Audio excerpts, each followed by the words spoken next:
To start, I want you, the Spanish learner, to think about how often you use the passive voice in English. Think about how natural it is to express a passive way of saying something by using the verb be plus the past participle.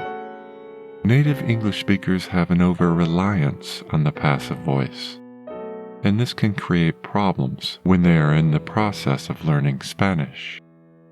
Because of the passive voice's overuse, we tend to want to implement an equivalent structure when we are translating our English into Spanish. That is, we want to translate our English passive voice using the same familiar grammatical structure. So we think about the English be, the Spanish ser, we conjugate it, and we add the past participle.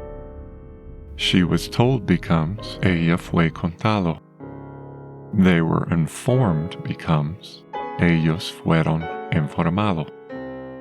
But the fact is, this passive voice construction in Spanish is not used at anywhere near the frequency that it is used in English. Your gringoese will really stand out with the overuse of this specific passive voice construction. So what can we do? First, we need to know when we can use this familiar structure in our translations. Then we need to master the use of the Spanish passive se. The mastery of the passive se is one of your final hurdles on your way to Spanish fluency. Not only because the passive voice has multiple grammatical constructions in Spanish, but because one of the most daunting challenges that you will confront in your Spanish learning is differentiating between the multiple uses of se in the language. A difficulty that can seem impossible to navigate at first. This video will focus on the various ways we can construct the passive voice in Spanish. And along the way, I hope to also equip you with the tools to be able to identify the bewildering array of grammatical examples where se is used in Spanish. We will look at 3 passive voice constructs, how, when, and why they are used, as well as highlighting some of the traps that might hinder your interpretation that use similar structures with se. So let's begin. In Spanish, there are 3 ways to express the passive voice. 4 if we include the get passive, which will not be a focus of our video today. See my video on the mysterious Spanish get for a more comprehensive look at the get passive. We have the ser plus past participle, the passive se, and the passive dative. First, we're going to look at a structure that would be the most familiar to native English speakers. This is because this particular version of the Spanish passive is structured just like we structure the English passive voice. Ser plus the past participle.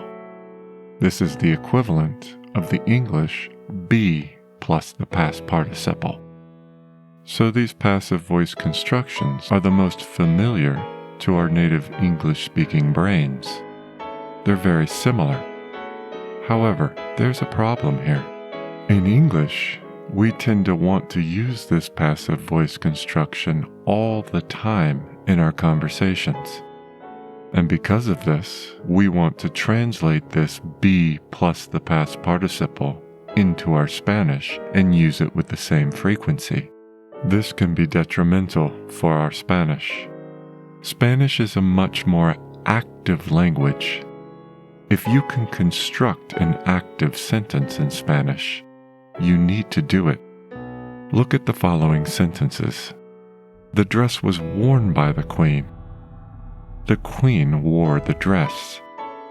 In English, you might use the first sentence just as much as the second, but in Spanish, you would always use the second sentence. The first sentence would sound odd. Spanish does not have an over-reliance on the passive voice like English has. you use an active voice the majority of the time. The second sentence is an active voice with a clear indication of who is doing the verb, the agent of the action. I used to work in a university in an English-speaking country, and I was told to note on each essay that I marked when the student used the passive voice, when they could have used an active voice instead. The passive voice is discouraged in academic institutions because it obscures the agent of the action, the person or thing responsible for doing the action. This lacks the clarity needed for academic papers. It also expresses a more impersonal tone that distracts from the persuasiveness of an argument. So I want you to think about your Spanish translations like you were writing an essay at university. If the active option is available, use it. She was told becomes they told her. We were informed becomes she informed us. Or whatever subject you want to use, the point is stating the agent doing the action is important in Spanish. With that said, the passive voice still exists in Spanish as an option. We just need to know when and why to use it. This ser plus past participle passive construction can be problematic if we use it too often. It needs to follow a particular rule, which we will look at shortly. But first, it must be said that the ser plus past participle is not that common in Spanish.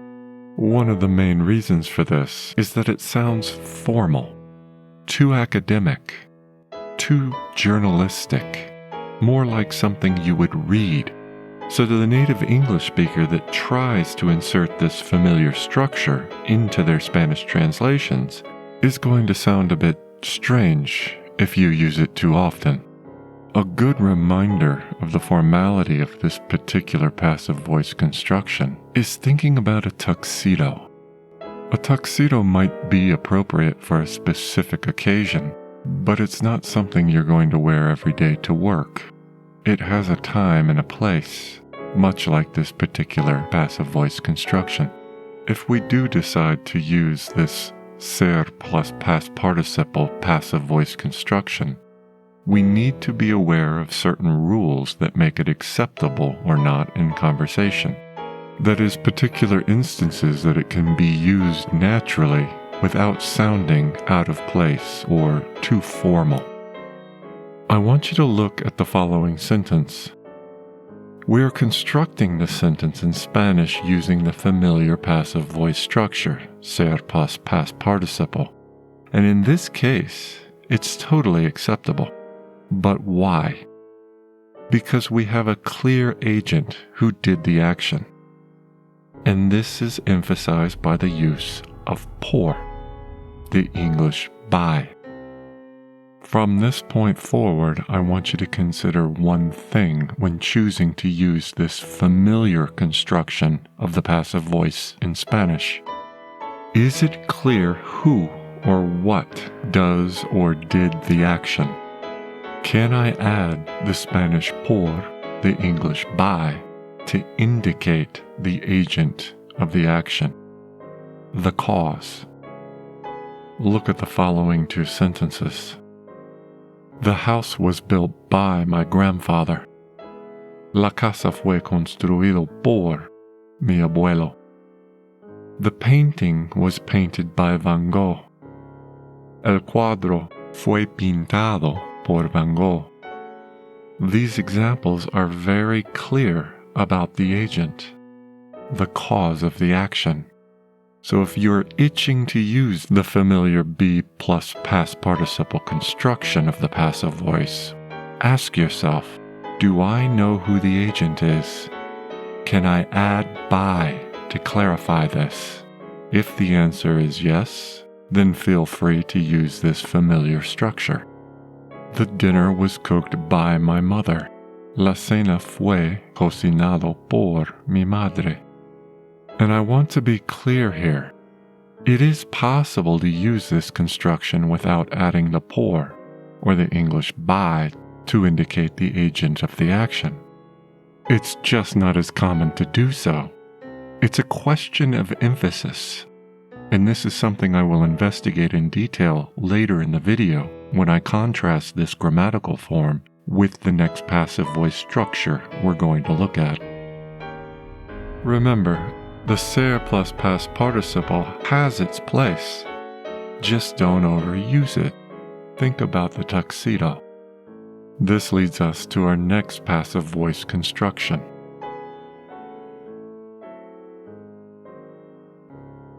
There is a much easier and more common way to use the passive voice in Spanish when we don't need to mention the agent, when the doer of the action is unnecessary or irrelevant to our conversation. This will be your first introduction to the utility of the Spanish passive se. The verb used with the passive se is always in the third person, either singular or plural, and it always matches the subject of the sentence. In English, using the passive voice and obscuring the responsible agent is so common in everyday conversation. This is the passive voice structure I want you to familiarize yourself with. This is the structure that allows us not to mention the agent of the action. The ser plus past participle does not allow us to do this on a consistent basis, but the passive se does. So it becomes much easier to just use the passive se. Let's look at the following two sentences. Se construyeron las casas en el año pasado. Las casas fueron construidas por la empresa en el año pasado. The first example does not specifically state who built the houses. We can just use the passive se, and it becomes so efficient because we can use the se for the plural or the singular passive voice. Se publicaron los artículos hace 2 meses. Se publicó el artículo hace 2 meses. So easy, so efficient, no wasted time trying to remember past participles, or whether it's an irregular participle, something that's always giving the native English-speaking learner of Spanish difficulty. The book was written in the 19th century. Se escribió el libro en el siglo XIX. If I want to mention who wrote the book was written by Hegel in the 19th century. El libro fue escrito por Hegel en el siglo XIX.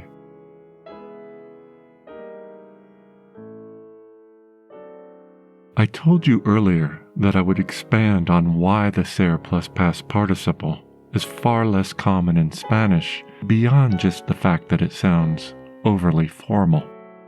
The difference between the passive se and the ser plus past participle has to do with what you want the listener to pay attention to. I want you to imagine the event that happened, the reason you're using this passive voice. With the ser plus past participle, you are being told to notice the event. It happened and it matters. You're shining a spotlight on it. This structure tries to answer the questions, who did it? Or, why is it important? It's a heavier structure. This is in contrast with the passive se. With the passive se, allow your focus to drift away from the event. The total context is what's important. This structure is not putting a spotlight on the action or event. The action or the event is just routine background information, ordinary, nothing notable. Ser plus the past participle foregrounds the event or action, and the passive se puts the event or action in the background as part of a larger whole. This is what I mean when I say the difference between the two has to do with what you want your listener to pay attention to. We use the passive say the majority of the time because most communication is about routine or background information. So you can understand now why overusing the ser plus past participle would sound a bit out of place, as if you were emphasizing or spotlighting every single action or event when you use the passive voice. This distinction is so difficult to understand because for the English brain, this difference does not exist within our passive voice construction. So you could say that Spanish offers the speaker a much more nuanced, granular focus of attention with regard to the expression of the passive voice. This is one of the things that makes Spanish such a fascinating language for a native English speaker. Join me in part 2 as we continue our investigation into the Spanish passive voice. Thanks for watching.